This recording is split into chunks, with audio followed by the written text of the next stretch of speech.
ரஷ்மிமாலினம் திவ்யமானம் மகாகவி ஜொலிக்கிறானா தேஜஸ்ல. சூரியனுடைய சிஷ்யனோனோ சூரியனை போல தன்னுடைய சரீரத்திலேருந்து எமனேட் ஆகக்கூடிய அந்த காந்திமயமா இருக்கக்கூடிய கிரணங்கள்ல ஸ்வதேஜோ ரஷ்மிமாலினம். எப்படி தோரணஸ்தம் மகோத்சாகம் மகாவீரம் மகாபலம் மகாபதிம் மகோத்சாகம் மகாகாயம் மகாபுஜம் 7 பதங்கள் மகச்சப்தத்தோடு போட்டுவிட்டேன். சக்சஸ் ஒன்றுன்னா சர்வகாரிய சித்தியும் சுந்தரகாண்டமும் ஒரு புஸ்தகம் பப்ளிஷ் பண்ணால் ரொம்ப நாள் முன்னாடி லிஃப்கோவில் பப்ளிஷ் பண்ணால் நினைக்கிறேன். இந்த காரிய சித்தி எப்படி வரும்னா சுந்தரகாண்டத்தை பார்க்க பார்க்க ஒவ்வொரு இடமும் உனக்கு சக்ஸஸ்க்கு வேணுங்கிற மந்திரங்களை கொடுக்குற மாதிரி இருக்குது.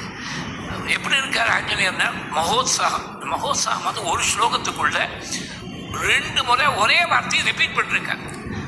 ரொம்ப உற்சாகத்தோடு இருக்கார், மகாவீரனா இருக்கார், மகாபரிஷ்டனா இருக்கார், மகா புத்திமானா இருக்கார், மகாமதிம் மகோத்சாகம் மகாகாயம் மகாபுஜம்.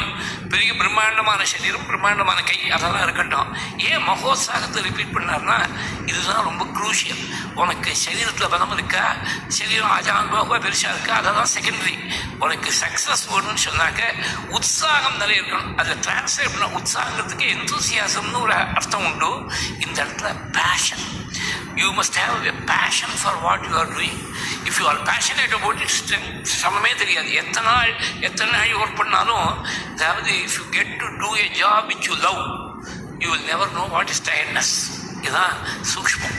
மகோத்சாகங்கிறது you must be passionate about what you are doing.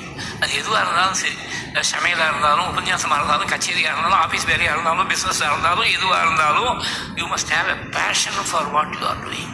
அப்போ தான் அது ஷோபிக்கும், தெரியும். The lack of passion will be equally evident as the presence of passion. நீ பேஷனேட்டாக பண்ணுறியா இல்லை ஒன்றும் இல்லாமல் ஏதோ காமாசமானு பண்ணுறியாங்கிறது பார்த்த உடனே 5 நிமிஷத்துக்கு தெரிஞ்சு போயிடும். எதுவாக இருந்தாலும் சரி தெரிஞ்சு போயிடும். இந்த மகோத்சாகத்தோடு இருக்க ஆஞ்சநேய சுவாமி. இந்த 5 பேரும் இதெல்லாம் எப்படி இருக்குனாக்க ஒரு சர்க்கம். 5 பேரும் வந்தால் 5 பேரும் போயிட்டாலும் ஒரே சர்க்கம், அவ்வளோதான். யுத்தகாண்டம்